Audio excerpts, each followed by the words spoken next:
माझे नाव सुमित आहे. मी 22 वर्षाचा आहे. मित्रांनो, आज मी जी तुम्हाला कथा सांगायला जात आहे, ती माझ्या आणि माझ्या मोठ्या बहिणीच्या जीवनातील एक असा अनुभव आहे, जो आम्ही कधी कोणाला कळून दिला नाही.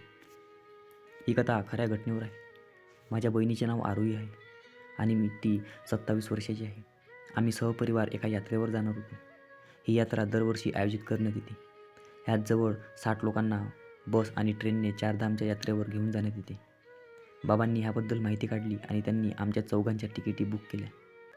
पण जाण्याच्या 2 दिवस आधी आईला बरे वाटत नव्हते. त्यामुळे बाबा आणि आईचे जाणे रद्द झाले. बाबा म्हणाले, मला आणि बहिणीला, तुम्ही दोघे जा म्हणून. कारण एका तिकिटाचे 5,000 रुपये दिले होते. त्यामुळे एवढं नुकसान करणे ठीक नाही. म्हणून बाबांनी मला आणि बहिणीला जाण्याची परवानगी दिली. आम्ही दोघे खूप खुश होतो आणि थोडी भीती पण होती. कारण 21 दिवसांची यात्रा होती आणि त्यात आमच्याबरोबर यात्रेमध्ये कोणी ओळखीचे पण नव्हते. शेवटी निघायचा दिवस आला. आम्ही ट्रेन पकडली. दोघांना व्यवस्थित झोपायची जागा मिळाली होती. यात्रा ठरवलेल्या कंपनीने एका मॅनेजरला आमच्याबरोबर पाठवले होते. तो ट्रेनमध्ये सर्वांशी भेटून सर्व सोयी व्यवस्थित आहेत का नाही याची चौकशी करत होता. ट्रेनमध्ये जवळ 14 तास लागणार होते आम्हाला पंजाबला जायला. यात्रा जशी पुढे जाऊ लागली, मला कळून आले की आसपास झोपलेल्या लोकांची नजर आरोहीवर होती. ती जशी हालचाल करते, उठून बसते किंवा बाथरूममध्ये जात होती, तेव्हा सर्व आसपासची माणसे तिच्या शरीराकडे पाहत असे. म्हणून मला थोडी काळजी वाटू लागली होती. एक माणूस जो माझ्या पायाजवळच्या सीटवर बसला होता, तो तर सारखा ताईच्या गल्लीकडे पाहत होता. त्याची नजर तिच्या बॉलवर होती. त्या कारणाने मी ताईची खूप देखभाल करू लागलो. मी तिच्याजवळ बसून तिला माझ्याजवळ ठेवत असे. लोकांच्या नजरेपासून तिचे शरीर लपवत असे. काही तासांनी ताई पण मला पूर्ण साथ देऊ लागली. आम्ही रात्रीचे जेवण करून बसलो होतो. तेव्हा ताई माझ्या मांडीवर डोकं ठेवून आरामात पाय लांब करून झोपली. अंगावर तिने चादर घेतली. तिचे तोंड माझ्या दिशेला होते. माझ्या ओठापासून काहीच इंच दूर तिचे ओठ होते. मी पण तिच्या पाठीवर हात फिरवत तिला झोपवू लागलो.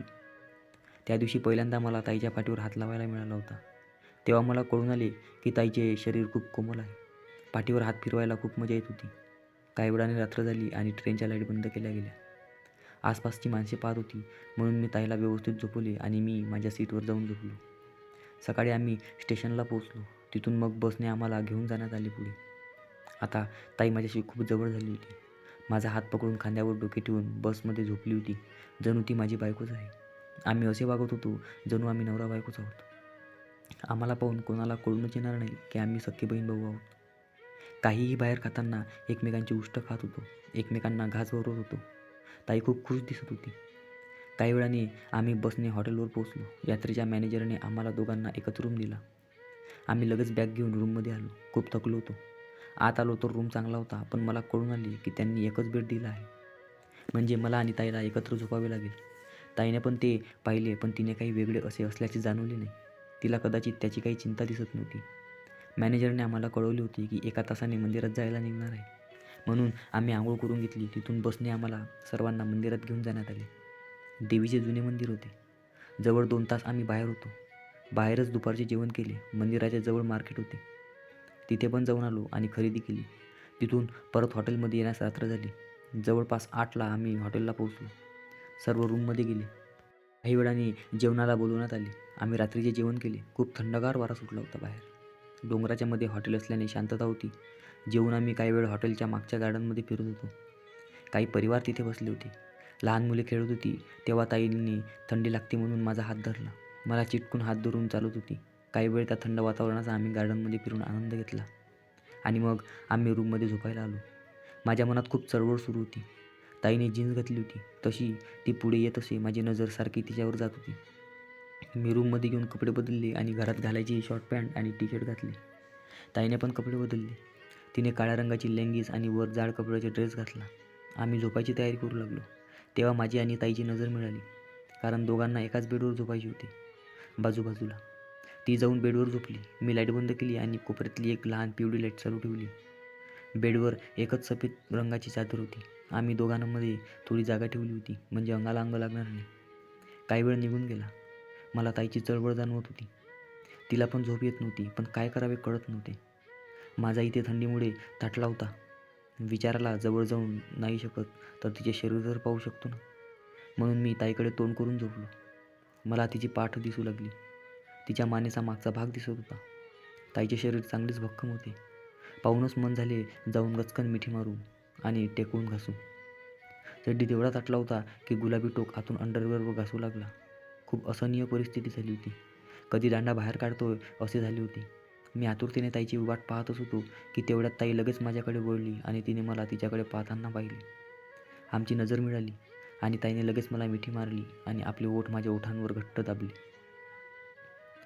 ताईचे नरम ओठ माझ्या ओठांना चिकटताच मी संतापलो. घट्ट मिठी मारली आणि तिला तिच्या अंगाच्या मागे अंग चिटकवले. सर्वात आधी तिचे गरम नरम बॉल माझ्या छातीवर दाबले गेले. खूप सुंदर अनुभव होता. ताईच्या पाठीवर हात फिरवायला लागलो. तिचे अंग पण गरम झाले होते. मी तिच्या पाठीवर हात फिरवत होतो आणि ती माझ्या. दोघे एकमेकांच्या ओठांचा रस पीत अंगाचा स्पर्श हाताने अनुभवत होतो. बघता बघता मी सरळ तिच्या अंगावर स्वार झालो. तिच्यावर झोपून मी तिला किस करू लागलो. जिभेला जीभ घासत ओठांना तोंडात घेत तिला गच्च धरले. मग हळूहळू खाली सरकत मानेवर आलो. मानेच्या भागांचा आस्वाद घेतला. जीभ मानेवर फिरवत खाली सरकू लागलो. ताईने घातलेल्या ड्रेसवरून तोंड घासत तिच्या आंब्याची कोमलता अनुभवली. वेळ न घालवता खालून ड्रेस वर केला आणि काढून बाजूला केला. जसा मी तिचा काळ्या रंगाचा ब्रा पाहिला माझे मन नाचू लागले. ब्रा एवढा गच्च बांधला होता की तिचे मधोमध आकसले होते. मी लगेच तोडमधल्या गल्लीत घुसवले आणि घासू लागलो. जीभ बाहेर काढून गल्लीची फट चाटू लागलो. दोन्ही हाताने वर हात ठेवून दाबून घेतले आणि त्याच्या भव्यतेचा आनंद घेतला. दाबताना मनाला चांगलीच शांतता मिळत होती. मग मी हळूच ताईच्या मागे हात लावला आणि ताईचा ब्रा काढला. बटन उघडताच लगेच वर उडाला. मी ताईच्या हातातून काढून बाजूला फेकला आणि बॉलवर तुटून पडलो. लसलसीत तोंडात घेऊन त्यांना चावू लागलो. निप्पलचा मोठा घास घेतला आणि जिभेने कुरवाळू लागलो. ताईच्या निप्पलला एक वेगळीच चव होती. ओठाने निप्पल धरून जोरात खेचले. ताईने आवाज केला. ताईच्या बुटावरून चुंबन करत तिच्या नाभीवर फिरवू लागलो. आरोही आता तडफडू लागली होती. आनंदाची एक लहर तिच्या शरीरातून वाहू लागली. तिच्या तोंडून आवाज येऊ लागला. पोटाचा आस्वाद घेऊन खाली तोंड घेतले आणि ताईच्या मांडीवर हात फिरवू लागलो. ताईची काळ्या रंगाची लेगीस मी आधी दोन्ही हाताने पकडली आणि खाली खेचली. मी सरळ बसून ताईला दरीमध्ये समोर झोपलेले पाहत होतो. पाहत मी माझी टी-शर्ट काढून टाकली आणि बसूनच पॅन्टवर खाली सरकवली. ताई मला पाहत होती. आता अंडरवेअरवर बसून मी आधी ताईच्या चड्डीला बाजूला फिरवू लागलो आणि तिच्या गोऱ्या भक्कम मांड्या मी अनुभवू लागलो. चड्डीवरून हात फिरवताना मला ताईच्या पट जाणवत होती. चिमणीवरून हात फिरवताना ताईच्या चेहऱ्यावर मदहोश करणारी भावना मला स्पष्ट दिसत होती. मी ताईच्या चड्डीवर हात फिरवत दोन्ही हातांनी चड्डी धरली आणि खाली खेचून काढली. जशी ताई पूर्ण नांगडी झाली आणि माझी नजर मी वरून खाली फिरवली.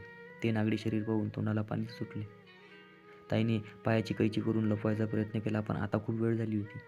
मी दोन्ही हाताने ताईचे पाय फागवले आणि टक लावून तिच्या नजर फिरवली. मला आता जराही राहवले नाही म्हणून मी लगेच तोंड ठेवले आणि जिभेने चाटू लागलो. रस पूर्ण तोंडावर लागला. मी पूर्ण जीभ चिमणीत घालून तिला चाटू लागलो. खालच्या भोकापासून वर जीभ सरकवत दाण्यावर पोचलो. दाना जिभेला लागताच चिमणी नाचू लागली. आरोही ताईचे अंग थरथरू लागले. मी घट्ट तोंड चिमणीवर दाबून दाण्याला चाटू लागलो. गोल गोल जीभ चांगलीच चाटून घेतली. मग मागे सरकलो आणि आरोही ताईवर 69व्या पोझिशनमध्ये बसलो. तिच्या तोंडात दिला आणि ताईने चोखायला सुरुवात केली. इथे मी ताईची जिभेने घासत चाटू लागलो. टोकाला ताईने गच्च तोंडात धरली होती. ती पूर्ण आत बाहेर घेत चोखू लागली.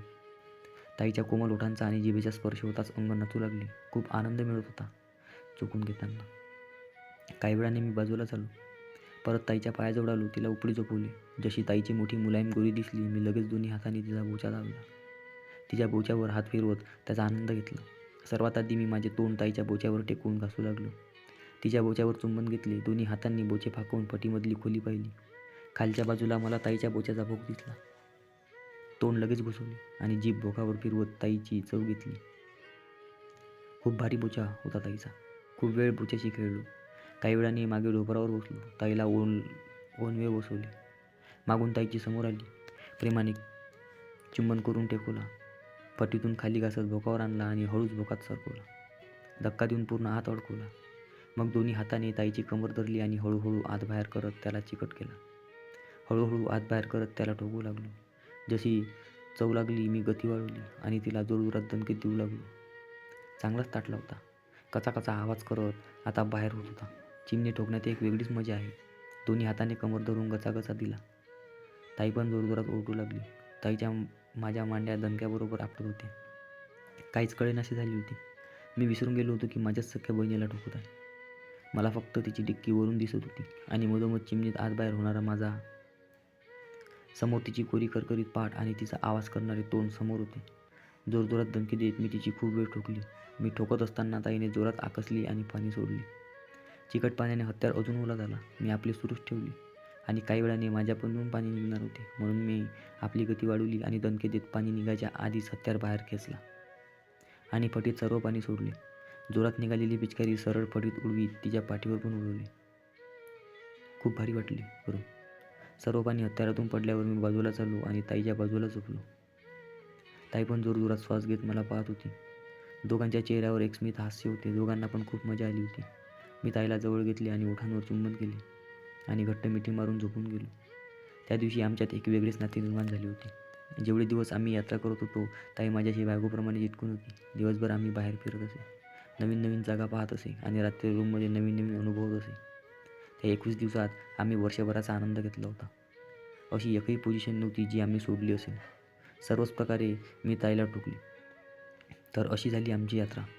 तर मग मैत्रिणींनो आणि मित्रांनो, तुम्हाला ही कथा कशी वाटली ते कमेंट बॉक्समध्ये नक्की सांगा.